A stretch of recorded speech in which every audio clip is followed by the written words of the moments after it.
PM Modi आज शिक्षा और कौशल क्षेत्र पर शिक्षा मंत्रालय के एक वेबिनार को करेंगे संबोधित। इस साल के बजट की घोषणाओं को लागू करने पर करेंगे बात। यूपी विधानसभा चुनाव में चौथे चरण के लिए आज शाम 6 बजे थम जाएगा प्रचार। 23 फरवरी को 9 जिलों की 59 सीटों पर डाले जाएंगे वोट। यूपी के चुनाव प्रचार में बीजेपी के दिग्गज आज दिखाएंगे दम। अमित शाह की पीलीभीत, सीतापुर और बाराबंकी में रैली, तो सीएम योगी हरदोई, रायबरेली और लखनऊ में करेंगे जनसभाएं। अगले दौर के लिए जोर लगाने में जुटे एसपी के अध्यक्ष अखिलेश यादव आज हरदोई, रायबरेली, सुल्तानपुर और अमेठी में रैली करेंगे। BSP supremo Mayawati mission UP उनका जारी है। आज दोपहर 1 बजे प्रयागराज में जनसभा करेंगी। यूपी की सभी 403 विधानसभा क्षेत्रों में आज कांग्रेस निकालेगी शक्ति यात्रा। पार्टी महासचिव प्रियंका गांधी लखनऊ में करेंगी प्रचार। पंजाब के बाद यूपी में जोर आजमाइश में उतरे दिल्ली के सीएम अरविंद केजरीवाल सुबह 10 बजे लखनऊ और 12 बजे बाराबंकी में करेंगे रैली। मणिपुर में आज सुबह 11 बजे कांग्रेस सांसद राहुल गांधी की जनसभा और उसके बाद पार्टी पदाधिकारियों के साथ बैठक करेंगे। चारा घोटाले के डोरंडा कोषागार मामले में बिहार के पूर्व सीएम लालू प्रसाद यादव समेत 38 दोषियों को मिल सकती है आज सजा। दोपहर 12 बजे से वीडियो कॉन्फ्रेंसिंग के जरिए सीबीआई अदालत सुनाएगा फैसला। कर्नाटक में हिजाब विवाद पर बवाल जारी। हाईकोर्ट में आज भी जारी रहेगी सुनवाई। Delhi airport metro express private limited यानी कि डेम्पेल के मामले में बैंकों की याचिका पर आज दिल्ली हाईकोर्ट में सुनवाई। 4,600 करोड़ रुपए से ज्यादा की रकम लौटाने से जुड़ा है मामला। बीजेपी से टीएमसी में आए मुकुल रॉय की बढ़ेंगी मुश्किलें या फिर मिलेगी राहत। मुकुल रॉय को अयोग्य करार देने की मांग पर सुप्रीम कोर्ट में आज सुनवाई।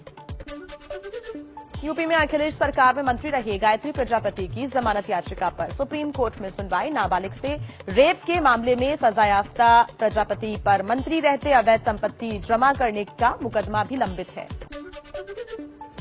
सीएए विरोधी प्रदर्शन के नेता अनीस खान की संदिग्ध मौत पर बढ़ा बवाल। दिल्ली और पश्चिम बंगाल में आज एसएफआई करेगी विरोध प्रदर्शन।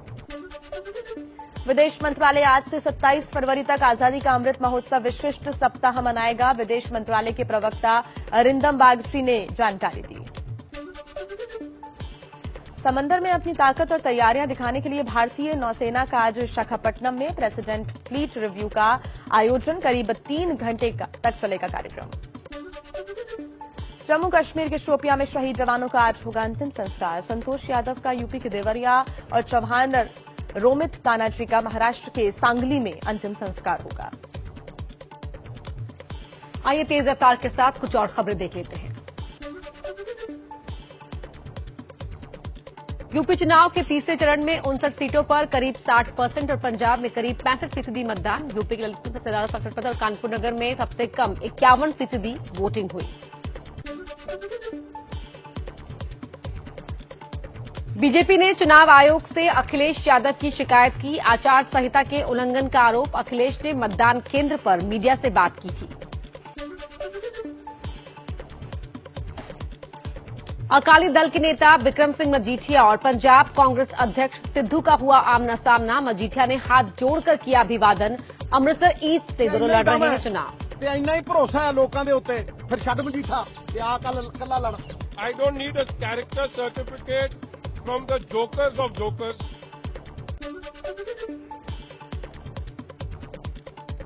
चौथे चरण के मतदान में साइकिल पर संग्राम। मोदी ने रैली में किया अहमदाबाद ब्लास्ट में साइकिल पर बम रखे होने का जिक्र। अखिलेश बोले साइकिल गरीबों की शान। साइकिल का अपमान पूरे देश के गरीबों का अपमान।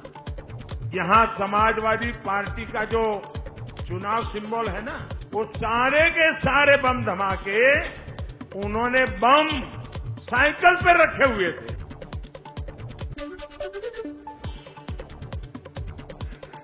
यूपी के हरदोई से विरोधियों पर गरजे पीएम मोदी। कहा 2017 से पहले यूपी में माफियावाद था। लोग शाम को घर से बाहर निकलने से डरते थे। माफियावादियों ने यूपी का क्या हाल बना दिया था। छिनैती, लूट आम बात हो गई थी।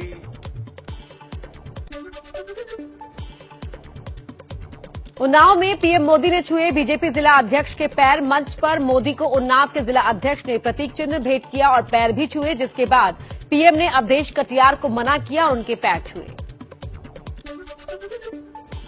चौथे चरण के लिए तेज हुआ प्रचार। अखिलेश और योगी ने लखनऊ में रोड शो करके दिखाई ताकत। दोनों ही तरफ से जमकर वार पलटवार। जिस पार्टी के कमांडर का परिचय उनके पिता को कराना पड़ रहा हो और पिता भी नाम भूल जा रहा हो, इससे ज्यादा दुर्गति और क्या हो।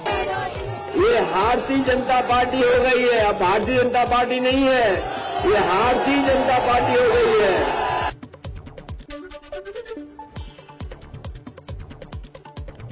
आतंकवाद के मुद्दे पर बीजेपी एसपी में जोरदार टक्कर। अनुराग ठाकुर और अखिलेश यादव के बीच वार पलटवार। आतंकी अब्बाजान, समाजवादी भाईजान, इसलिए बंद है जुबान। जिस तरह के स्कूल से मैं पढ़ा हूँ उसी तरह के स्कूल से वो पढ़े हैं। अगर मैं आतंकवादी हूँ तो वो भी आतंकवादी हूँ।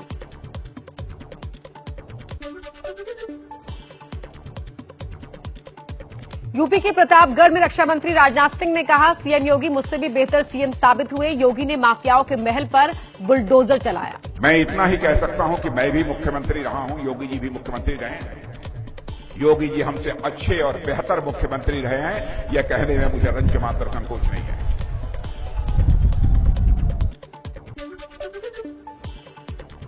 यूपी के श्रावस्ती में बीजेपी अध्यक्ष जेपी नड्डा की रैली। गांव के विकास को लेकर अखिलेश पर बोला हमला।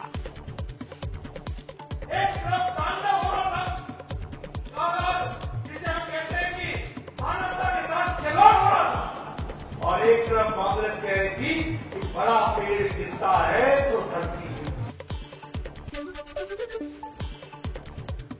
चुनाव प्रचार के लिए यूपी के देवरिया पहुंचे भोपाल के मध्य प्रदेश के मुख्यमंत्री शिवराज सिंह चौहान। बीजेपी को जीत दिलाने की अपील की। विपक्ष पर भी जोरदार हमला बोला। रायबरेली के ऊंचाहार में प्रियंका गांधी की रैली। मोदी सरकार पर हमला बोलते हुए कहा, बड़े उद्योगपतियों की सेवा में लगी है सरकार। सारे देश के बंदरगाह, सारे देश के हवाई अड्डे बेच चुके हैं। अपने दोस्तों को, अपने बड़े बड़े उद्योगपति दोस्तों के लिए काम कर रही है। देश के राजनीति से जुड़ी कुछ और अहम खबरें आपको बता देते हैं फटाफट अंदाज में।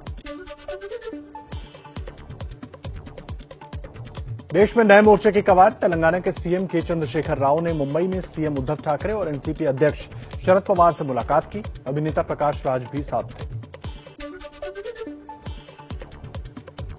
मुलाकात के बाद केसीआर ने कहा, देश की राजनीति में बदलाव की जरूरत। जुल्म के खिलाफ सब एकजुट होना चाहते हैं। उद्धव ठाकरे बोले, हम बदले की राजनीति का समर्थन नहीं करते। शरद पवार ने कहा, राजनीतिक चर्चा नहीं हुई, विकास के मुद्दों पर हुई बात। कांग्रेस नेता संजय निरुपम ने केसीआर की उद्धव ठाकरे और शरद पवार से मुलाकात पर उठाए सवाल। पूछा, क्या कांग्रेस के बगैर विपक्षी गठबंधन संभव है?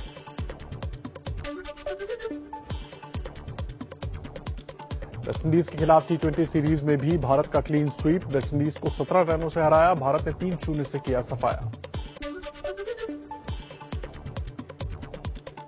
तीसरे टी20 में सूर्य कुमार की विस्फोटक बल्लेबाजी। 31 गेंद पर बनाए 65 रन। शानदार बल्लेबाजी के लिए मैन ऑफ द मैच चुने गए सूर्य कुमार यादव।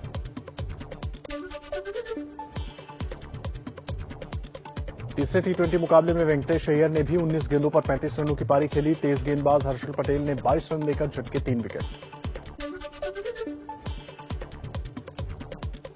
अंडर 19 के कप्तान यश दुल ने रचा इतिहास। रणजी ट्रॉफी के डेब्यू मैच के दोनों ही पारियों में लगाया शतक।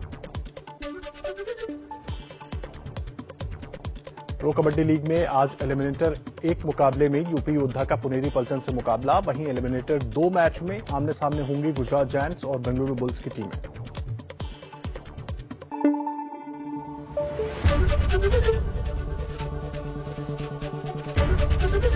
एबीपी न्यूज आपको रखे आगे।